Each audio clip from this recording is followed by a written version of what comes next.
So if you could speak to your younger self, the one who was starting PG prep, what would you say to her now? I think I would tell her that it's okay. You have to be slow. Don't rush into things. You will figure out life. You will do not have to be in the rat race, to prove yourself. You are enough. You do not have to run. It's okay to take a pause. Eventually, everything will make sense. You just have to give yourself some time and be patient and be strong, of course. What would be your message for someone going through the pain and personal losses while preparing? So I would tell them that your grief doesn't make you weak. It's okay to feel broken sometimes. You don't have to, be perfect during this time. It's okay to cry sometimes. It's okay to take a pause. Just tell yourself that this pain is not going to last forever. Hello everyone. Today's episode features Dr. Nilanjana, a story that goes beyond ranks and results. From her MBBS days at AMC Dibrugarh to completing MD Internal Medicine at AIMS Rishikesh, her journey was marked by extraordinary challenges. While preparing for PG, she battled personal illness and cared for her terminally ill mother and faced heartbreaking losses. Yet, she emerged stronger, recently securing a DM seat in medical oncology at Tata Hospital, Mumbai. This is a story of resilience, purpose, and the silent strength behind every success. Let's hear it. Hello, Dr. Nilanjana. Welcome to Hello. this podcast. Hello. Thank you How so are much. you? Thank you so much for. I'm good. I'm good. How are you? I'm also good. So, can you take us back to the start? When did your PG prep journey begin, and what was life back after then? My PG preparation began right after my internship. So when I joined as a medical officer at a PHC as a part of my compulsory rural service. So back then, like weekdays were packed with. During that time, I had actually joined the offline satellite classes. So weekdays were mostly I used to do duties, and in the weekends I used to travel for those for the offline classes. So it was like a life on a loop. I used to like weekdays, Monday to Friday, it was my duty, and again on the weekdays, I used to go for the classes and do my preparation. Okay. So we all have a phobia that we study in MBBS in our peripheral medical colleges and aiming for a big central institutes to go for the post graduation. So how dealt with all these types of demotivation and discouragement from the nearby areas? So, to be honest, I was not at all aware of competitive exams during my MBBS. I had joined MBBS in the year 2013, and it was just after my 12th boards. I didn't take a drop year. So, it felt like I had already crossed a big milestone. So, somewhere deep down, I thought that, अब तो बस मजे करने हैं. So I was always a very chill person, and my MBBS, the first year of MBBS, actually reflected that. I was always, having fun, and I had some friends. I used to hang out with them, chill, and have a good time.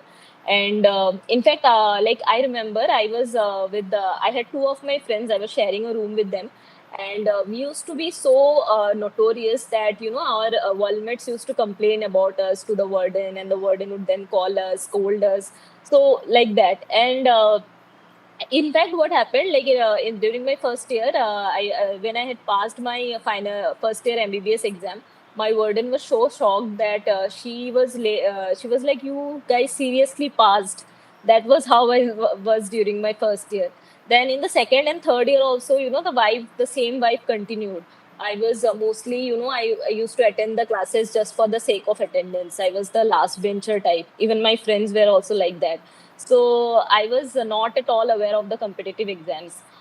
In fact, I think during my final year of MBBS, I got a hint of like, yeah, something like that happens after MBBS, and you should start preparing and everything. But even then, I was not much interested. I just focused on studying for the MBBS part only, for my MBBS exams, the final exam, of course.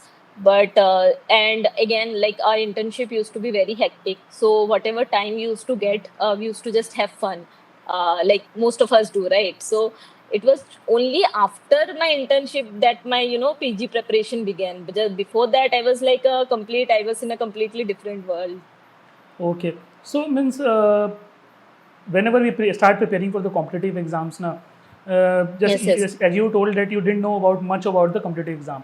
So what was Yeah, your yeah, yeah. initial study approach or mindset when you get to know about these competitive exams? So when I got to know, I was like, कि ठीक है, like अभी like I'll take my time. It is not, I will not rush into things. Like it's not, I did not make a deadline. I didn't have a deadline. I was like, I'll take my time.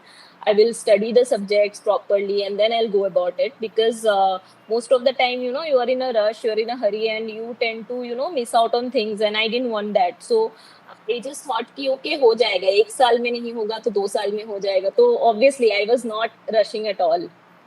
Okay. So you cracked multiple tough exams like INI, CET, NEET, PG, NEET SS across different years. What did you do differently at each stage? Yeah. So the first exam that I gave, it was NEET PG. At that time, like I said, I was not serious during my MBBS time, so I had to study all the subjects from the scratch.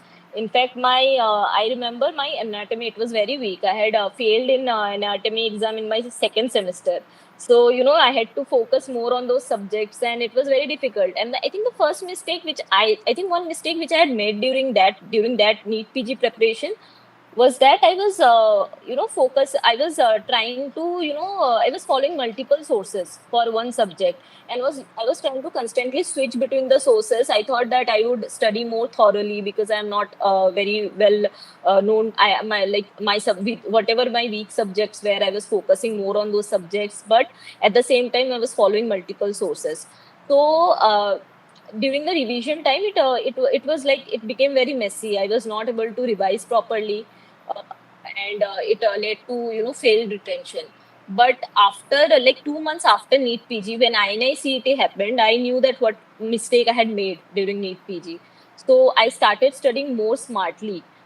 Like I think I did more focus more on the PYQ topics, the previous year questions, and then I think I had solved around 10 years of PYQs and focused more on those topics only. So that is how like my NICET went well because I could recognize my mistakes and I could rectify those mistakes. Then came NEET SS, of course, after 3 years of my residency. By then, I was more mature academically, I would say. I was not studying for, clearing any exam. I was studying because I wanted to learn oncology. So, as a subject. So, at that time, of course, I went into the depth of the subject. I tried to understand it. So, that's how it helped.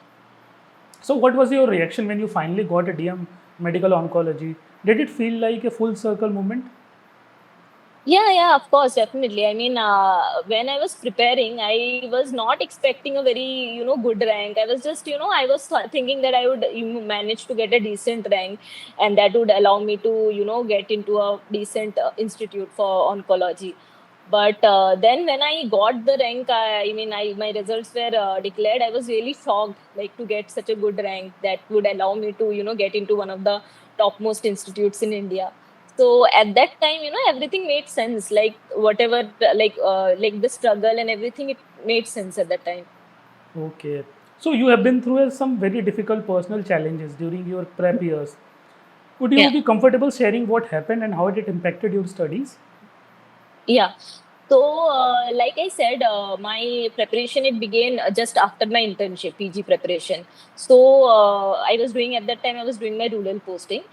So, 3 months into my preparation, my mother, she was diagnosed with gastric cancer, and it was in the terminal stage at that time. So, at that time, my world it really came to a standstill, because I felt like I felt worthless as a doctor because I could not. I thought that I won't be able to do anything to save her. So, and also I was traveling for her chemotherapy. Like every 3 weeks, we have to travel to a different city. And I was also doing my duties for my job. So it became very difficult to manage everything. And so I decided to just leave the online classes. And I joined on online classes because I thought that would give me more flexibility. Then of course, I think 3 months after her diagnosis, I myself was diagnosed with pulmonary tuberculosis as I was working in a PHC. So it was very difficult to manage my own health, look after my mother. and at that time only COVID hit. So I think just NEET PG 2020 I could not appear for that exam because my mother, she developed some complications and she was admitted in a hospital, and my exam center was in a different city, so I chose not to go for the exam. And after that, when COVID hit, I lost her in the mid of 2020. And just 10 days after her demise, my father, he was diagnosed with COVID, and he is a diabetic, so he contracted severe COVID pneumonia, and he was admitted in the ICU for 2 weeks, and it took him like more than 1 month for the recovery. So everything, it took a toll on my mental health, and I just couldn't focus more on the study. So I had to take breaks in between, and then finally, I think after 2 3 months later, I started sit back again. I sat back again and started my preparation. Okay. So during such tough phases, now what kept you going? Uh, I think the most important thing I used to tell myself is that this is just a phase and it will pass. And your journey, it doesn't have to be same like your journey is your own, and do not have to compare your journey with others, and you do not have to match your timeline with others. So I think you can just take your time and take a pause, and sometimes it's just okay to relax and just take some time to heal. And most I think things which helped me cope was that I started spending more time with my family and my father, my sister, and I also spoke to my friends whenever I felt low. And I think I spent time with my dogs also. So all this, I was not, I was taking breaks guilt free. So that is how I coped with whatever was going wrong. So nowadays, many medical students and medical graduates are suffering from this mental health problems. So how did you take care of your mental health throughout all of it? And was that something you learned along the way? So I think I myself was diagnosed with GAD just after my mother's demise, and I had to take therapy for that. So it was there were times when I felt completely alone, and like no one else could really understand what was going on with me. But then eventually I accepted that as I said, everyone's journey is different. So I just thought that your pace is okay, your path is valid. You don't have to just fit into the timeline of others, or you do not have to compare yourself with others. You can take your time. And I think most to others also, I'm going to say the same thing, that sometimes when life throws you in difficult situations, it is okay to take a pause, because healing and preparation, it can't go together. You have to take out time for yourself. You have to give the time for healing. That is something which is very important. And I think mental health, we do not focus much on while we are preparing for this, we are into this rat race and we do not give much attention to it. But I think it is very important that we do think about it and we take a pause. And that's all, I think. So a lot of aspirants feel overwhelmed and alone these days. Did you ever feel that? And what helped you cope up with this? Yeah, so there were times when I felt alone. I missed my mother because I think she was my backbone, right? So she was my backbone. She was always there with me during my preparation time. Also, she was there with me. But I mean, I lost her in the midst of my preparation. So the most of the times I used to miss her. I thought that if she was there, things would have been different. So but then I thought that this is what it is, like I have to accept whatever my life has thrown at me, and I just have to get back and just focus on what can I do better in my life, rather than focusing on what has happened. I can do something to think like what I can do to make my life better. So that is how I coped. And obviously, like I said, I spent more time with myself, with my family, and I thought that my preparation can take a backseat.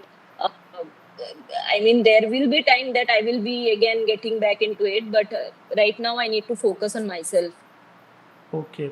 So if you could speak to your younger self, the one who was starting PG prep, what would you say to her now? I think I would tell her that it's okay. You have to be slow. Don't rush into things. You will figure out life. You will do not have to be in the rat race. To prove yourself, you are enough. You do not have to, uh, run. It's okay to take a pause, and eventually, everything will make sense. You just have to give yourself some time and be patient and be strong, of course. Okay. So for someone going through the pain and personal losses while preparing and doing his MBBS and post graduation, what would be your message? So, yeah, I know. So I would tell them that, I know that like whatever you are carrying right now, it is heavy and it's okay to feel broken sometimes. But please remember that your grief doesn't make you weak. You don't have to, be perfect during this time. And it's okay to cry sometimes. It's okay to take a pause. And most importantly, it's okay to take your own time. So just tell yourself that this pain is not going to last forever, but the resilience that you will build through it, that will stay with you for your life. Okay. So last question, like if you will go back to your MBBS days, and I'm gonna ask you what three things you have done which you should not have to do while sitting right now getting MDM oncology in your whole medical life.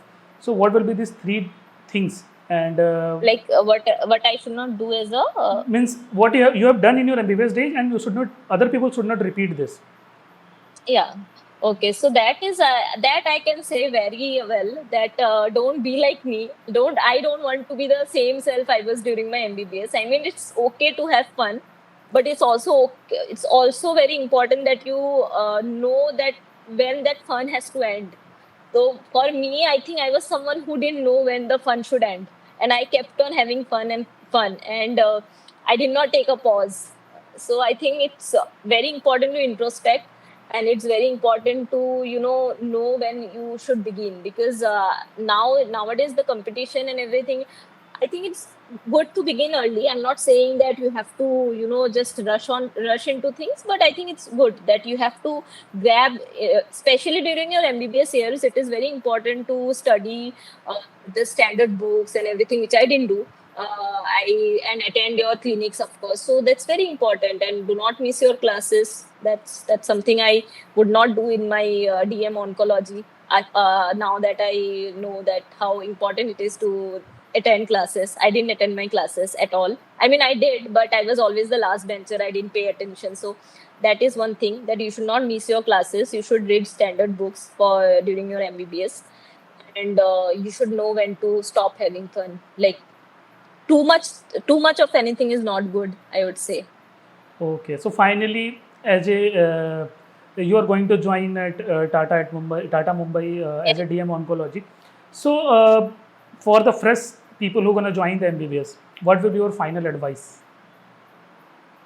So I mean, those who have already Yeah, cracked NEET. yeah, Yeah, like I said, see, it's important. It's very good. You should have fun. It's important to have fun during your MBBS. You have like passed. It's like your milestone that you have achieved. Cracking NEET is not easy, right? But then you should also give time to your studies, and you should balance your studies with but with fun. That's what I think. Like too much of anything won't be good. Too much of studies will put you in pressure. You will be too much of fun will again, so I think it is very important to balance things. So that's how, like, have fun whenever you get time. You should have fun, and also you should study. That's what I would okay. say. And One, most importantly, you should study the standard books and attend the clinics. That's my most important advice to all the MBBS students who will join. okay, one last question I forgot to ask. Uh, do you think that mentorship is very necessary in our life? Yes, I think so, because I am a first generation doctor in my family, so I did not have anybody to tell me at different phases of my stages of my life that what should I do next. So I had to figure it out on my own. I did not have anyone to tell me when to study for NEET PG or when to study for SS. So even for my MBBS, it was my own decision to start like prepare for MBBS, because I liked biology as a subject. I thought of becoming a doctor.